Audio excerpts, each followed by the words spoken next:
Olá, queria te fazer uma pergunta. Quando você olha para si mesmo, qual é a visão que você tem? Estou me referindo, obviamente, à sua autoimagem. Ninguém nasce com a sua autoimagem pronta. Essa parte, descritiva do conhecimento que o indivíduo tem de si próprio, a forma de como uma pessoa se vê a si mesma, ela é construída através das afirmações feitas a nós, durante a nossa caminhada existencial. Na verdade, o que acontece é que existem fatores que ao longo da vida vão interferir de forma positiva ou negativamente. E o primeiro desses fatores são os de ordem genética ou aqueles que são herdados. E são os chamados fatores funcionais que determinam o potencial que cada pessoa tem para trabalhar com algumas questões e com a própria vida. A própria constituição química de cada pessoa tem influência nisso. Eu não sei se você já reparou, mas numa mesma família pode ter pessoas que reajam de forma totalmente diferente uma da outra. É o que podemos chamar de fator funcional individual. O segundo fator são os fatores socioculturais decorrentes das influências educacionais, as relações sociais e os relacionamentos de um modo geral. A forma de educação, quer seja ela repressora ou aberta demais, vai interferir decisivamente em nossa autoimagem. Por exemplo, uma família onde uma pessoa que se sinta tolhida e não goza de liberdade para expressar as suas próprias opiniões, mas apenas tenham que aceitar o autoritarismo e a tirania do outro, que às vezes só quer tirar proveito, explorar, chantagear, tudo isso pode contribuir para a construção de uma autoimagem fragilizada, fragmentada, onde a pessoa acaba se autodepreciando, julgando ser uma pessoa totalmente incompetente para tomar qualquer atitude ou ser defasado em sua capacidade de autorrealização para qualquer atividade na vida.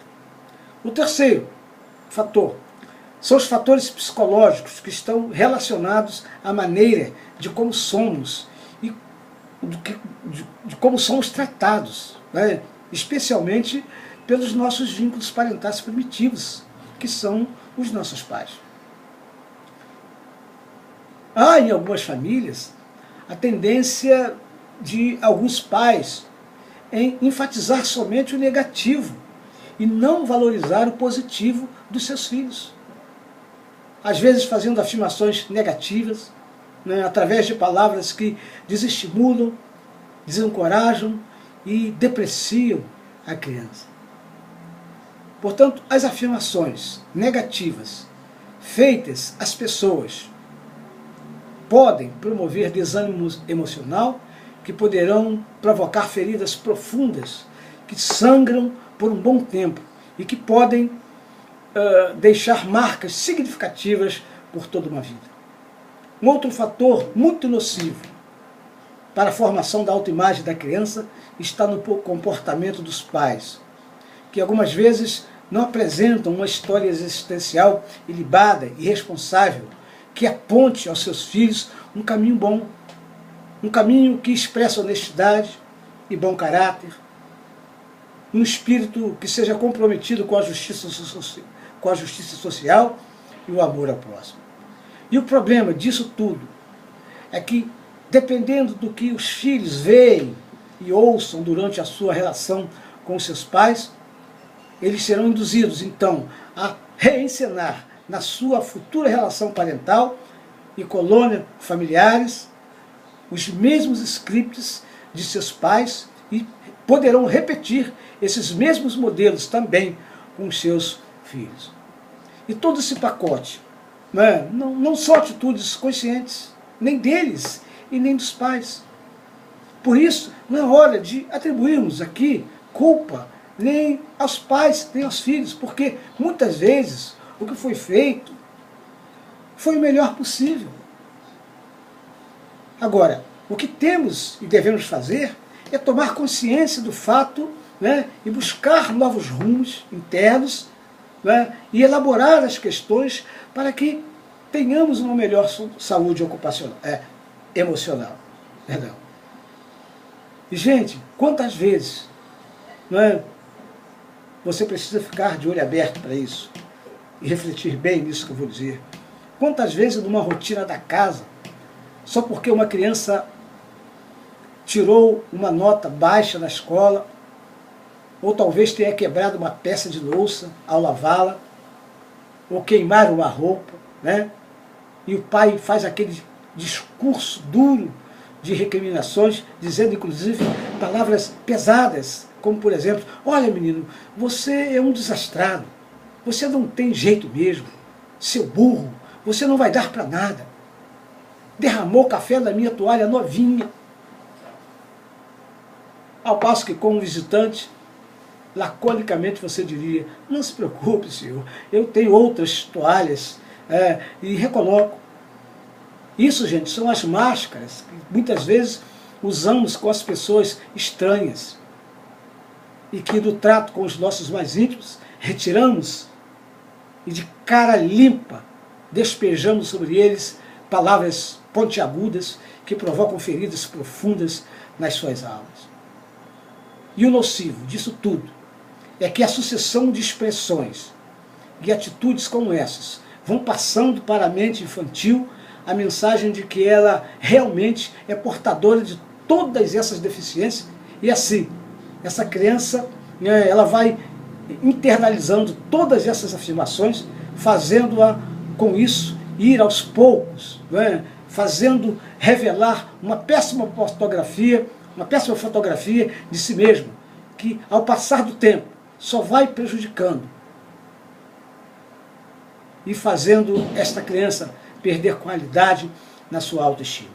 E também, ao passo que ao realizar bons trabalhos em casa e conseguindo tirar excelentes notas na escola, ela não seja estimulada e incentivada, mas apenas receba a mensagem de que é sua obrigação fazer essas coisas bem feitas, isso também é desencorajador. Portanto, o incentivo, o elogio, as afirmações positivas são verdadeiros combustíveis que alimentam e constroem uma autoimagem positiva que promoverá saúde emocional futura para essa pessoa, para essa criança. Então, para uma pessoa que enfrenta uma situação como esta, um passo importante é liberar perdão para os seus pais, porque o perdão é um remédio para que a pessoa se desvencilhe das amarras que não lhe permite viver uma vida abundante, plena e saudável. Mesmo assim, não podemos nos esquecer que as sequelas, elas ficam e trazem prejuízos. Isso, gente, é inexoravelmente revelado no comportamento dessas pessoas, nos seus futuros relacionamentos, impossibilitando assim que seus futuros vínculos afetivos e amorosos sejam sempre permeados por muitos conflitos. A partir então de tudo que você me ouviu e ouviu dizer, eu te dou um conselho. Tire encaminhamentos de ordem prática e busque então fazer da sua relação familiar e conjugal um espaço pedagógico e terapêutico para o crescimento pessoal, emocional e psicológico dos seus membros, promovendo o crescimento de seu marido, esposa e filho, no campo dos afetos e de sua autoimagem.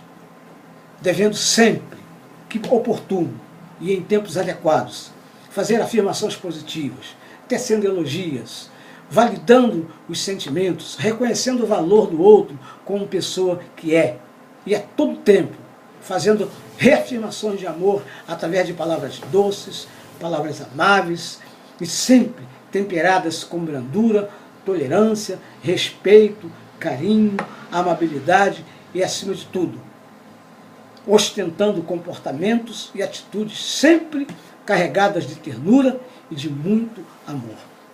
Um abraço e que Deus te abençoe.